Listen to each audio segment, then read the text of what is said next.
Vamos falar agora, então. Vamos entrar no assunto Bitcoin. Claro. Eu sei que você é um dos caras das antigas que já vem falando de Bitcoin há muito tempo, né? Inclusive, você é um defensor da moeda, você gosta.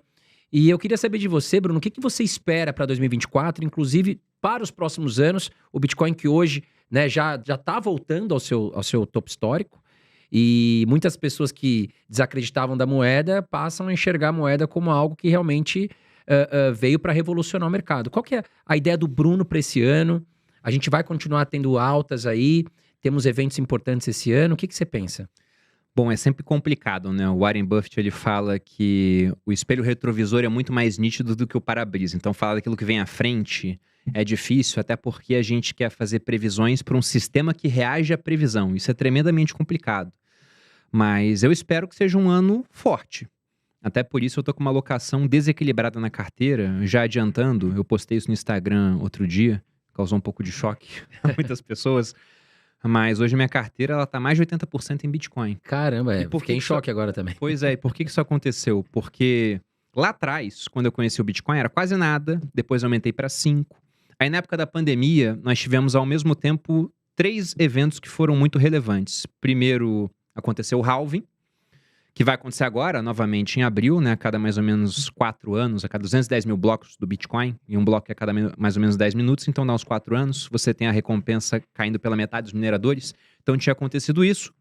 A gente tinha também muito dinheiro sendo colocado no mundo, a oferta monetária crescendo pra caramba, e taxas de juro que estavam em 0 ou muito próximas de 0, inclusive aqui no Brasil 2%. Então lá eu elevei minha alocação de 5 para 20%. E aí esse 20 ele começou a virar 40, 60, ele foi dobrando e eu queria vender. Só que eu perdi a janela boa de venda no último ciclo. Então eu falei, cara, eu vou segurar um pouco. Eu também ganhei mais dinheiro, aumentei mais em outras áreas, o Bitcoin caiu pra caramba depois. Então ele voltou para um patamar mais comportado.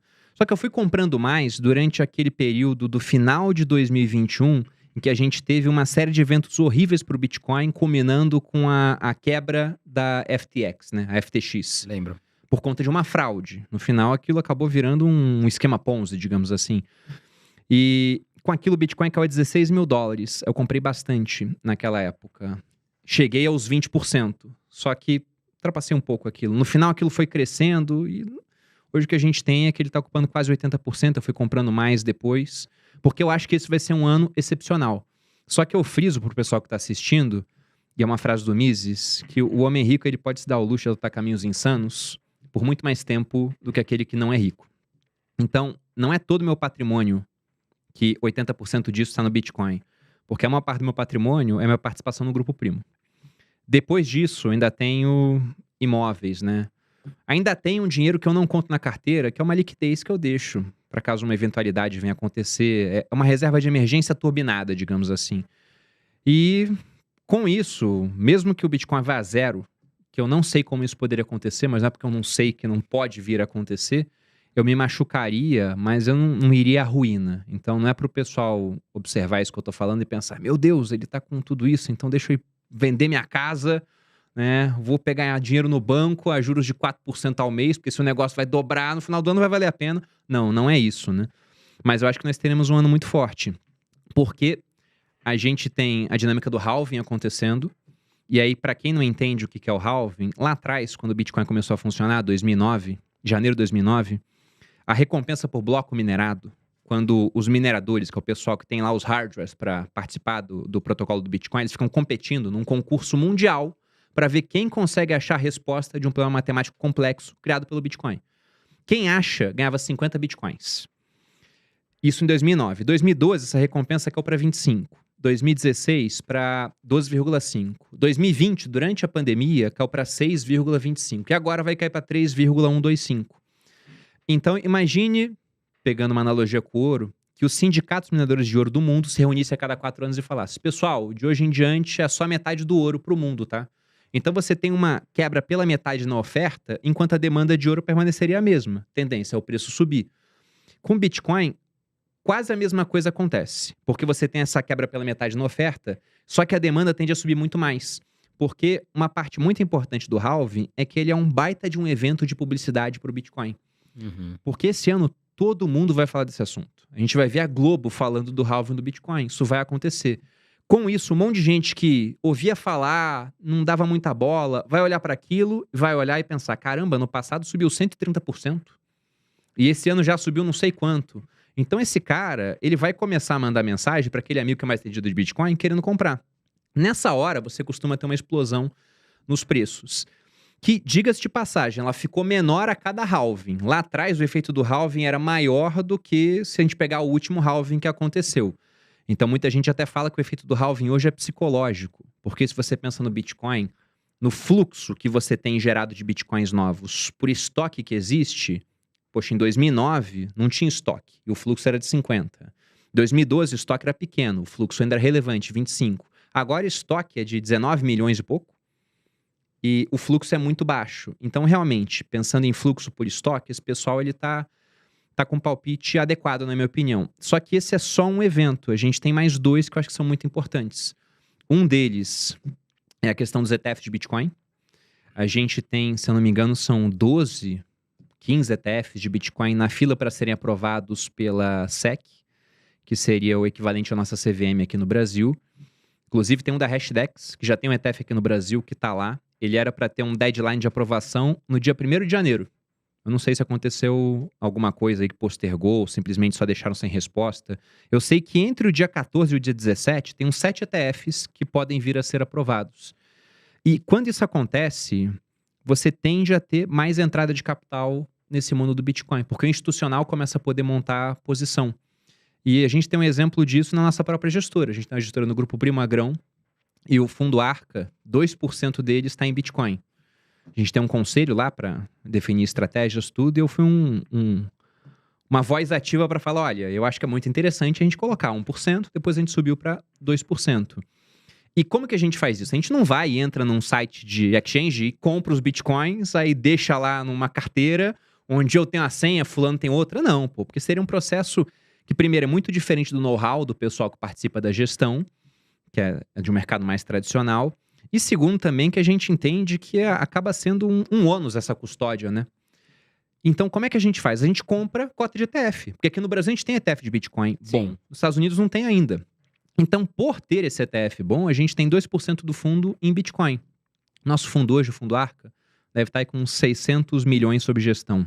Então, a gente está falando 2% de, se fosse 1%, seria 6 milhões, 12 milhões.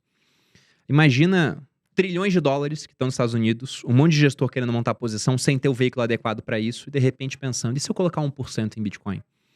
Então, isso pode ser muito poderoso. Talvez até a multiplicação desse ciclo venha a ser maior do que do anterior, e talvez dos anteriores, por conta dessa demanda de institucional. Então, não dá para saber o que vai acontecer, mas eu fico bem animado com isso. E de quebra, ainda tem provável queda de juros americanos.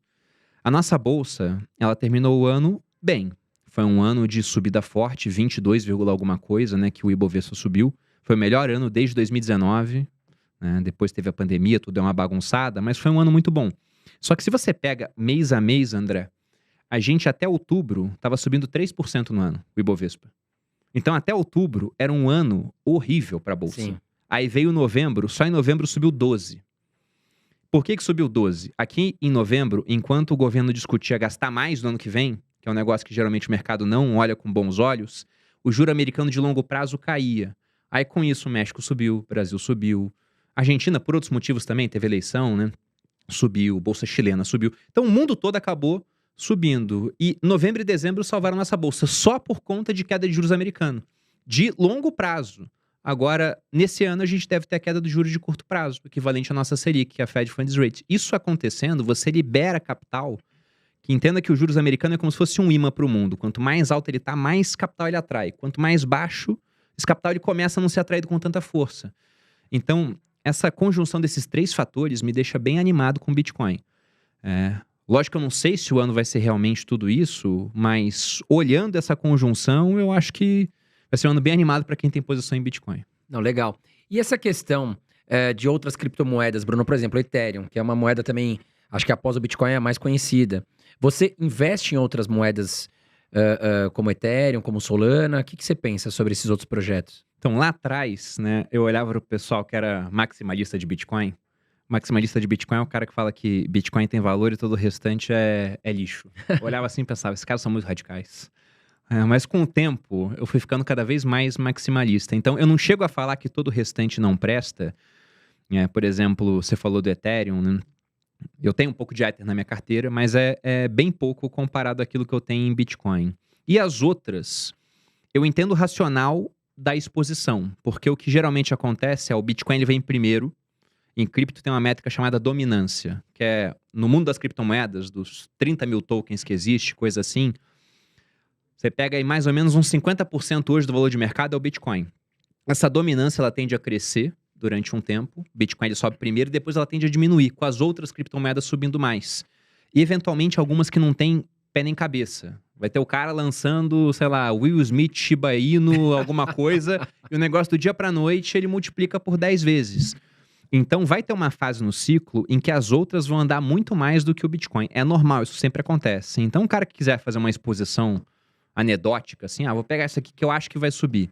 Ele vai ganhar dinheiro, mas agora de posição séria mesmo, de convicção, minha convicção é no Bitcoin. Eu acho que todas as outras podem ser interessantes, mas eu nunca me exponho muito. Até porque, para você entender bem desse mercado, você tem que conseguir ver código, você tem que ser um cara que tem certa habilidade de programação, porque é um mercado muito complexo, muito complexo. E geralmente o pessoal só pega a narrativa. E, cara, qualquer um pode lançar uma criptomoeda hoje em dia. E narrativa é parte do marketing. Isso não garante que vai ter sucesso aquele protocolo.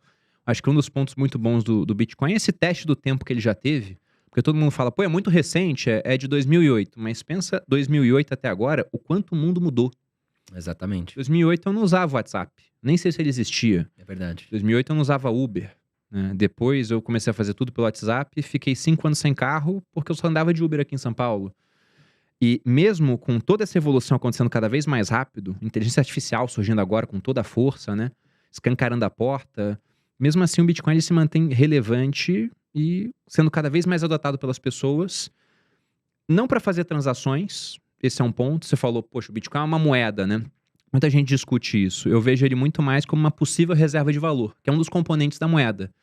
Porque para ser moeda, você tem que ter 3 funções. Você tem que ser um meio de troca, uma unidade de conta e uma reserva de valor. E eu não faço troca com o Bitcoin.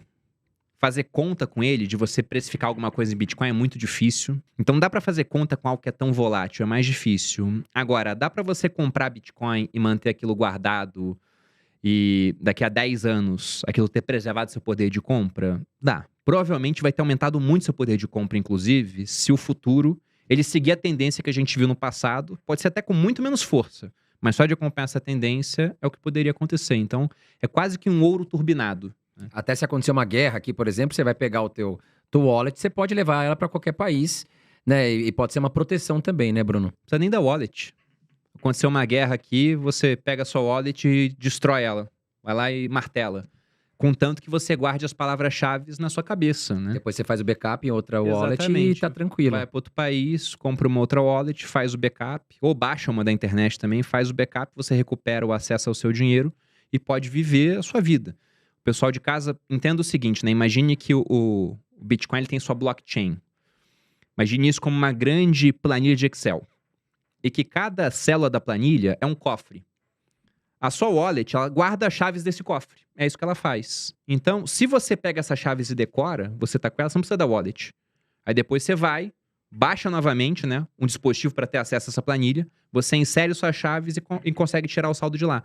Então, é isso que o pessoal não entende às vezes. Ele pensa, meu Bitcoin tá no pendrive, né, entre aspas, assim. Não tá no pendrive, ele tá na blockchain. E é por isso, inclusive, que tem muito Bitcoin perdido. É o cara que ele tinha esse cofre, que tinha lá 10 Bitcoins quando não valia nada. Agora ele pensa, caramba, eu tinha Bitcoin, como é que eu faço para acessar esse cofre? Ele perdeu a chave, aquilo tá inacessível para sempre se bobear. Porque se alguém arranjar um modo de acessar esses Bitcoins perdidos, o valor do Bitcoin vai a zero. Porque por que ele vai acessar o perdido que tem 1 Bitcoin se ele pode acessar a carteira do Michael Saylor, da MicroStrategy, que tem centenas de milhares de Bitcoins? Então esse é o ponto, tem que ter atenção com essas chaves. Tendo atenção com essas chaves, o cara tá seguro.